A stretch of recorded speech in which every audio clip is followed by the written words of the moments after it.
This is the Panasonic Lumix S1R, part of the new S series cameras from Panasonic Lumix. Now, we've already taken a good look at the S1, and there's a link to that video down in the description, and the S1R is geared a little bit more towards photography, while the S1 was slightly more video focused and for those hybrid shooters among us. So let's talk about some of the key specs that make this such a great photographic camera. It's sporting a very impressive 47.3 megapixel full frame CMOS sensor, and that gives you these super high resolution images with loads of detail. Now that gives you lots of room to play with when it comes to printing, but also when it comes to cropping in post. It allows you to essentially recompose your image after the fact.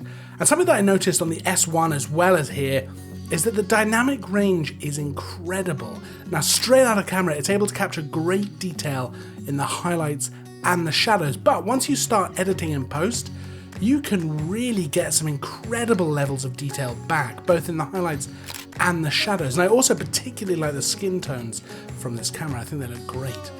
Now you've also got a couple of great photo modes. The high resolution mode takes and combines 8 images while shifting the sensor around in the camera, so you end up with these incredibly detailed 187 megapixel images. Now they are huge, and the resolution there is so massive that you can crop right in and actually get loads of usable images out of one picture. And I have to say, I was really impressed. You've also got HLG photo mode, which gives you an even greater dynamic range and can be viewed on HLG TVs or devices. And it's also worth noting, the camera can shoot up to 9 frames a second in burst mode, which is actually pretty impressive considering the resolution, although the buffer does cut out at 40, which seems to be fair enough. Now the autofocus is pretty impressive as well. In fact, Panasonic say it clocks in at about 0.08 seconds, and it does seem to snap straight on. Now I didn't have any issues with the autofocus hunting or doing anything dodgy. I know some people have mentioned that in other reviews, but shooting for the best part of the day, I didn't get any issues with it. And in addition to the speed, it'll also focus down to -6 EV, which is pretty impressive and helps for low light shooting.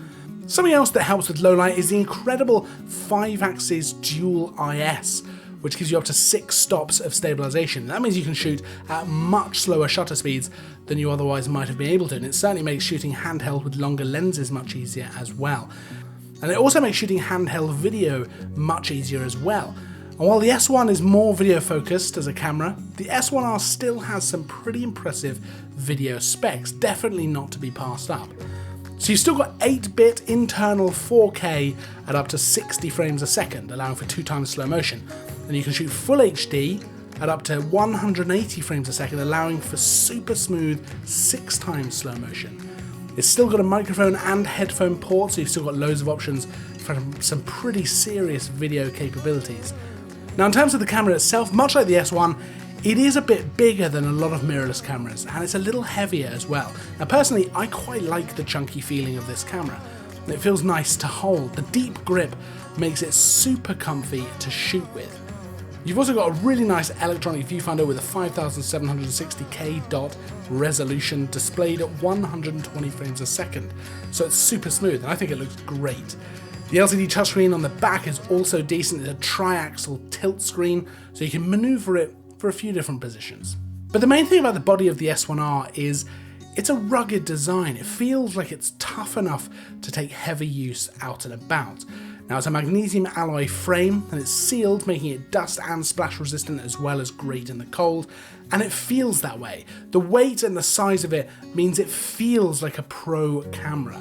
It just feels nice to use and good in the hands. Now with the S1R and the S1, Panasonic have released 2 very capable cameras. The S1 is more focused towards video shooters and hybrid shooters, while the S1R is geared more towards photographic users. And with that in mind, they have done a great job. There's something here for everyone. And with the S1R, you're getting a serious professional camera capable of delivering stunning results. Now, if you have any questions about the S1R or the S1 for that matter, pop them down in the comments below and we'll get back to you as soon as we can. If you like the video, hit the like button.